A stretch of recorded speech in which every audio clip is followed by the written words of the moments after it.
On me at 6. Welcome back. Next we turn to the controversy surrounding local radio. Should RTE's monopoly be broken? Hasn't it in effect been broken already by the proliferation of pirate stations in recent years? Should the pirates be closed down, or should they be legalized? Should they be free along with others to apply for licenses to operate independent stations when the government's legislation is completed? Meanwhile, who rules the airwaves? Who's winning the battle for audiences? If independent local radio in the big cities is a license to print money, should not the profits be ploughed into providing local radio in other parts of the country? Legislation is forthcoming from the government, and later we'll be talking to the Minister responsible, Ted Nealon, and to Fianna Fáil's Terry Layden. Also to Vincent Finn, Deputy Director General of RTE, and to two of the pirates. But first, the background. Margaret O'Callaghan reports. Stereo. Dublin. The city is Ireland's most lucrative advertising market, and there's a battle raging to capture and retain the lion's share. The music's just begun.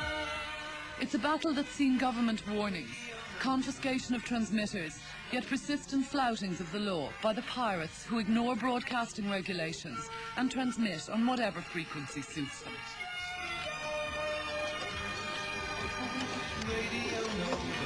Radio Nova claims to be gaining in the advertising market, a claim that's hotly disputed by RTE. The national media research figures for RTE Radio 2 say that 36% of all Dubliners aged between 15 and 34 listen to it every day for an average 3.2 hours. Nova claims 41% for itself, based on surveys which are deemed invalid by the Marketing Society.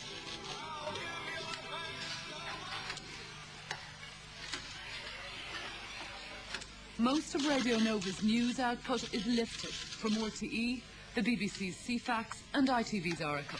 However, the rudimentary operation has now been boosted by the addition of a hotline whereby the public can call in stories. 88 FM in stereo. Radio Nova.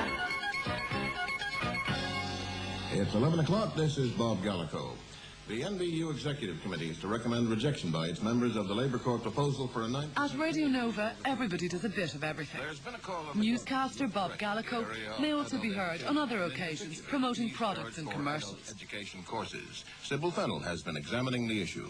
A survey just released has revealed that the number of adults going back... 23-year-old Sybil Fennell, the head of news, sometimes may be found in the streets of Dublin, giving £10 notes to people who say that they listen to her station.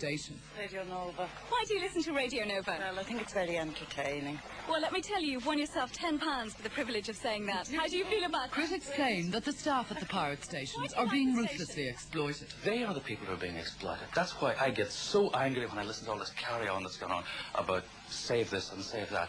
The very people that I am really sorry for are the people who work on the station, who have no redundancy payment, who have no security, who are employed on a week-to-week basis by people who are making an awful lot of money out of it. Radio 2 is a national radio service which pays, for example, every time Marty plays a record in there, we pay the people who wrote the record, the people who made the record. We look after a wide variety of interests. I mean, we don't just play pop music, and if you take RTE as a whole, including your side of it, I mean, we have to cover all sorts of issues, whether it's pop music for kids, or whether it's serious discussions, whether it's country music for people who like that sort of thing. And the pirates don't pay artists' fees? They don't pay artists' fees. They don't... For example, let's take the question of Irish bands. You know, there are a lot of good Irish bands, and they're played on Radio 2. They're also played on the pirates when they're well known. But how do they get well known? I mean, one of the jobs that we've got to do in here is we have 2 days set aside in the studio over there where we record bands that you've never heard of. These are kids that are starting out. We're giving them the opportunity to be heard for the first time. If you listen to Dave Fanning, you'd hear a lot of them on. Exactly the same with the country music things and so on. We have a broad spectrum of responsibilities. And hopefully we carry those out as best we can. And the listening figures show that that's basically what people want. The most recent closures had very little effect on the business of pirate broadcasting. There was some advance warning, and Nova in particular managed to capture the kind of publicity you cannot normally buy. Robbie Robinson, managing director and disc jockey on Sunshine Radio, was unrepentant. The former Radio Caroline DJ was unambiguous in his attitude to the law. I don't believe that what we have done is actually having broken the law. Do you believe you'll get a licence? I believe that we will definitely be making application. It was our intention to make application to the independent Do you believe you'll get broadcasting it? Having made authority. application, do you think you'll get it? Will you be back on air? We have a pretty good chance. And will you go back on air before getting it? We're currently taking the advice of our legal advisors.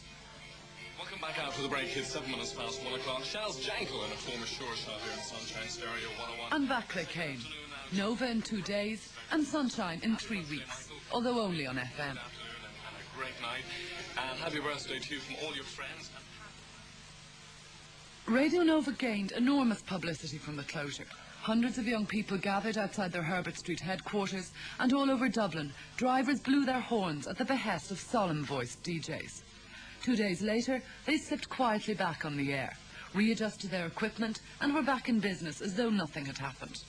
There had been much coverage in the newspapers as their staffs went briefly on the dole. What was clearly demonstrated was that there is a market for what the pirates have to offer, and that they are going to continue to offer it in clear violation of the law.